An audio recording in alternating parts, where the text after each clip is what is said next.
I feel like, I mean, it's last day at Web Summit, and I feel like the energy level got a bit low in here.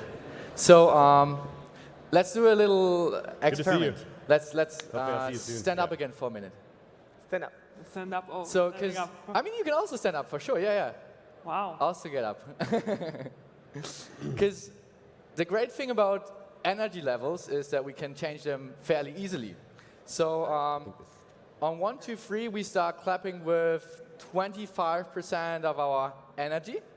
So let's practice this. 1, 2, 3. How did that feel? Good. But still a bit low, right? So let's make it 50%. 1, 2, 3. Let's go for 75%. 1, 2, 3. And now we go all in. We let it all out. Yeah. So clap as hard as you can. And let's embrace this for a second and think about how it, just feel how it feels. Okay, so 3, 2, 1. Awesome, awesome. Okay. So, Mada. Yes. How do you actually bring yourself in the right energy level before going on stage? I do power poses. Power poses. I took this class at Stanford called Acting with Power, and the more space you take in a room, so actually I did a... Show them. I just do this a lot, and I walk around. Someone on my team took videos of me before my keynote this morning, walking around. For you? Caffeine. Caffeine. Okay. Yeah, lots of caffeine. Awesome. Yeah, so for me, it's actually jumping jacks and push-ups. Yeah, I saw. You were I like, can also show them to you you're right doing now. push-ups. Yeah. So I do like jumping jacks, and then I will also like 10 push-ups or so. Let's see. With claps. You were doing it with claps. Yeah, I already did the move claps, so I'm probably a bit low on energy, but I can try. Okay. Wow. Okay, nice. Oh, he's really going for the 10. Okay, awesome. I thought you were going to ask us questions while in between. Question more, 3 more. Okay, let's actually get to the topic now. So, the great resignation or the great regret. How did you, Mada, experience resignation in your company? We definitely had some at the beginning of the year. I think what's really interesting thing is that we actually had quite a few people come back. And it was just really interesting. I think, towards the end of COVID, people started feeling restless. We had, it's probably under the average for the Bay Area where our company is, but it was still, people did leave.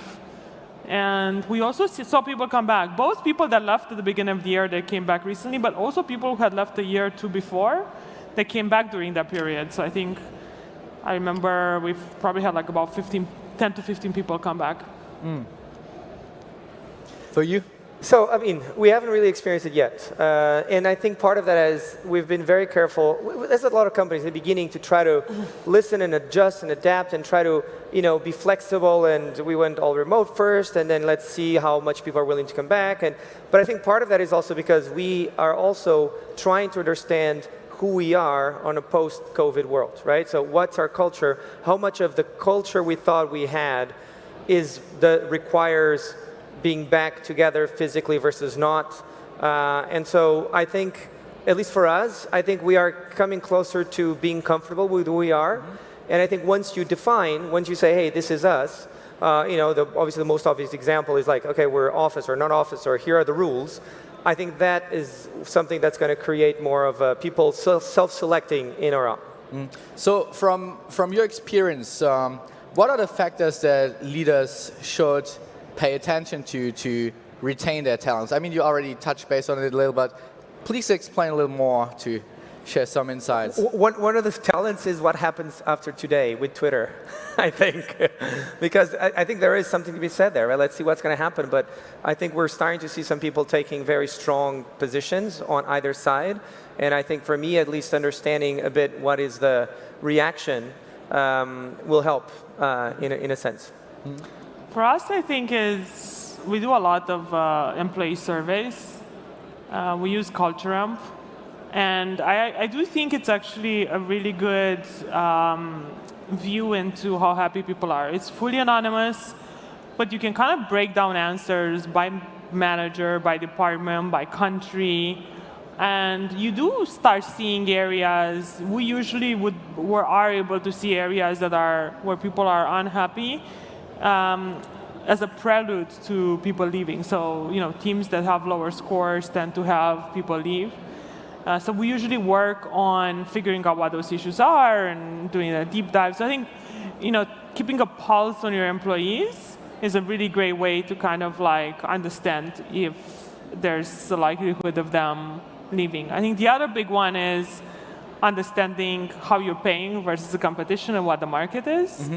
I think tricky. That was most of the people who left, it was just a very crazy time. Everyone was hiring and was willing to pay way above market. Yeah. And sometimes people realize that that's not enough. And we actually had people coming back for lower pay because they're just the culture in this company or my level of independence or ownership. But I do think you have to be very aware of where you're paying. And if you are below market, then I think the likelihood of someone leaving, even if they're happy, sometimes it's not even their decision. It's their wife's decision or their husband's decision. Oh, you're going to get paid 30% more. You have to go and take this other job. Yeah. So, a few days ago, we had this event where we had ex-astronaut Matt Massimino. He shows up at, anyway, he shows up in certain TV shows. It doesn't matter. He had this speech about culture at NASA, right? And what was the thing that he missed the most? And a lot of it was the rituals and the people and the camaraderie. And you could see how passionate he was about this, right? And I think for us, that's the kind of environment I want to build, right? I mean, independently of remote or non-remote, or ultimately, I want to do something that is worth doing. So the mission of getting to somewhere, and I want to do it in an environment that I really enjoy being in, right? With people that I really enjoy and respect. And so for us, that has a set of rituals and a set of that includes spaces and activities, but ultimately that's the thing, right? I don't want to be sitting in front of a computer, working on a transactional interaction that means nothing to me. I want to work on something that matters in the world with people that I really enjoy doing it with. Yeah. So you've been talking about salaries, and you now have been talking about rituals and so on. Vasco, how important is it to have that mission-driven company mindset to retain talent? And to have that purpose in what you're doing, specifically for key employees. Mission-driven is our top value, right? So the way that I think about our culture is we are trying to get to Mars before anybody else does. We're trying to get to Antarctica before anybody else does, right? We're trying to solve a problem that I fundamentally believe will have a massive impact in the world. And there's other people trying to do it as well, right? And so we want to get there before they do. And that sets, the umbrella for a lot of what we do. And sometimes, being in a mission requires sacrifice, right? It's not, even though fun is another of our values, it's not all fun and games, right? You can't be fun at the expense of the mission, right? The mission comes first. And so the question is, how much do you believe that that's a mission you want to be a part of versus a job that you want to, do to pay your bills? I mean, that's also, at the end of the day, the way how you attract the right talent for your business. Yeah. Absolutely, right? And I'd be naive from my part to say, okay, if you are, after a certain size, every single employee of your company is equally committed and passionate about the mission. So that's not true, right? People are different and they come with different perspectives and ways of seeing things. But there should be some of that, right? You should be at least understanding that that's what we're about, right? Yeah. And so you're signing up to be part of this mission, and that's going to have impact in your life. Yeah. I think mission is important. We have a pretty big mission, but I don't think it's everything. Okay. I think fundamentally, the majority of people think first about themselves and then about the world. So I actually think culture and having a place where people feel that they can thrive and grow and build cool stuff that can make the world better actually is just as important, maybe even more important than the mission in the way you attract talent. I think some people, especially early stage employees, they're willing to make the sacrifice for the mission. But I think the bigger your company becomes, when you're 1,000 people, 10,000 people, I think you'll find a lot less of those people who are there just for the mission. they're there because they want to do good work, be surrounded by good people, grow in their careers, evolve. So if you build a really good culture, I think that's just as important, if not even more, for the mission. And it's something that, if you don't start early on, it's, I think, really, really hard to scale. So I think it's important to set your values, to look for people who have shared values to you as a company, and build those processes very early on, so that when you're 500, 1,000, it's easier to do. You know, one thing I noticed is sometimes I feel that culture is worth about 30% raise. You know, like I think if someone has an offer 30% bigger or more, it's really hard for culture to compete with that, right? So in terms of salary.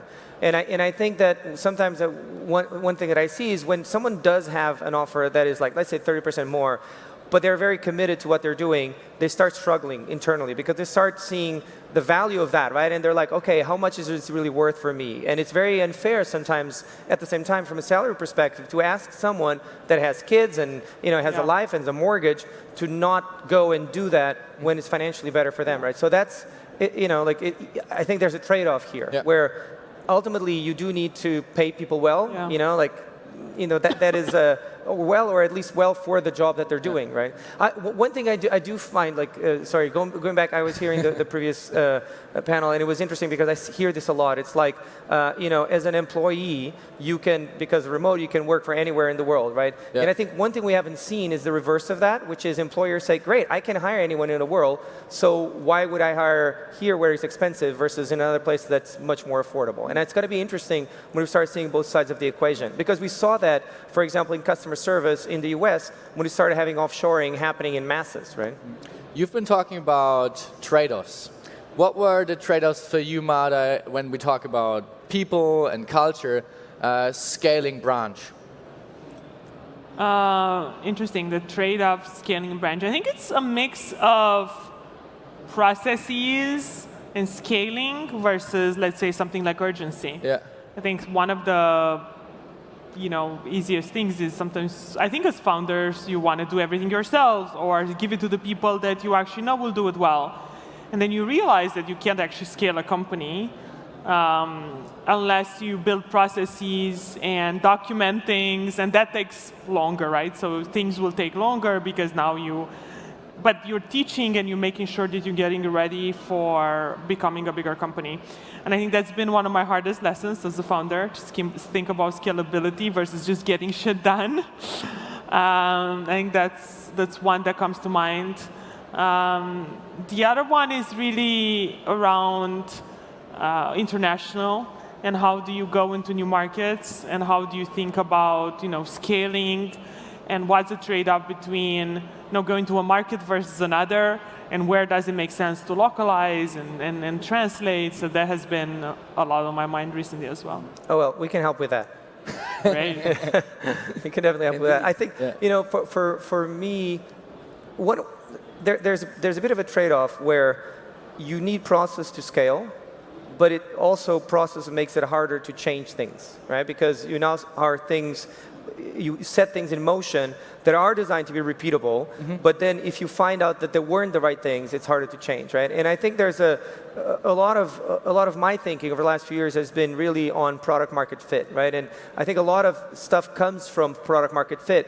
When you have a very strong product market fit, even things like your go-to-market motion and the kind of people you hire and how you want to hire and how do you want to reward are associated with that, right? And so if you scale before you have product market fit, most likely you're going to put into place processes for that, for what you thought you had before that turns out it's not the right thing. And that makes it hard. The whole expression of turning a big ship is harder than a small ship. So that's kind of the trade-off, which is really not a science, right? There's an art here of when do you have the pulse of knowing that it's time to put those processes in place, because without them, you're not going to get to a certain size. But if you put them too early, you might be, running really fast in the wrong direction. So, Vasco, you've been heavily investing in your headquarters here in Lisbon. You've built this tower of Unbabel. Yeah. And you had this massive party a few days back. Who actually went to Vasco's party? I see a few people here. There you go. Oh, 2 people there. So, building this headquarters, was it more than just new office space for you? Was there something else behind it? Yeah, so surprisingly, before this office, we had kind of a micro-campus approach with like 5 offices, all within walking distance, very close to each other. And we used Culture Amp as well. And the thing that people kept saying over and over is the thing they wanted most is a place to be all together, right? Like, we're too far apart, we're going to be all together. So I started looking for this place, and it took me like 85 buildings to find this. And then, of course, we signed a lease in December of 2019. And we moved in May of 2020, and turns out for a while at least people did not want to be close together, right? So it's been interesting. A lot of the things in that office were designed realistically for a pre-COVID world. So it's interesting to see how much of them actually work or have to be adapted, are evolving. I think for us, a big part of our culture is events where we're co-located. We surf every week here in Lisbon. We do a bunch of things like that people spend time together. And so does it have to be in an office? No, not necessarily. Yeah. But it's been historically a part of how we bring people together. And I like working in a space that I enjoy, that stimulates my creativity. Sometimes that place is not at home, Sometimes my office is not the best place. Sometimes I need to be in different environments, and being in the sofa sometimes hurts my back, Yeah. So sometimes an office is designed for work. There are communal spaces that sometimes enhance collaboration and creativity and focus even. Talking about designing, since also this beautiful panel is about to come to an end, think about the top tips for the audience in here. How can you design an environment, let's call it how can you design a talent retention strategy for the companies out there, and especially at a global level, right? Which is really tricky. I mean, we're 9 different offices, 7 different countries, and you can see that it's very different, right? Cultures are different. People react and expect different things, right? So there's no one size fits all here. I don't know how you guys dealt with that, but I think the way you do it, you understand what makes you different. So the way we did it at the branch, I interviewed, I think, 70 people 2 years ago, and I asked very open-ended questions. And then I came up with our 3 pillars for us, our build, grow, win, and together. And we then, when we think about how we build a company, we focus on those things. Those are the things that make us different. People feel like they can really do the best work of their careers, they can build stuff. But it started with the employees and going in depth and understanding those and then actually focusing on those things. So I don't think it's like one size fits all. I think it's different for every company. Okay. But there is one thing interesting. I was just thinking that, how sometimes there's this sense on people that when you feel secure about yourself, when you feel comfortable in your own skin, other people also seem to be wanting to be around you more. There's a sense, right? Maybe it's also the same with companies, right? If you are not feeling comfortable in your own skin of who you are, if you are feeling insecure, it's also harder for people to be in your company, right? And so whatever it is, whatever your culture, the more you're comfortable saying, hey, this is us. And we're not going to be hiring 1 million people over the next 5 years for sure, right? So it's not about getting everybody to join Unbabel, it's getting the right people that, share the same values. I think our time is up. I see this blinking the entire time. So thanks a lot for joining.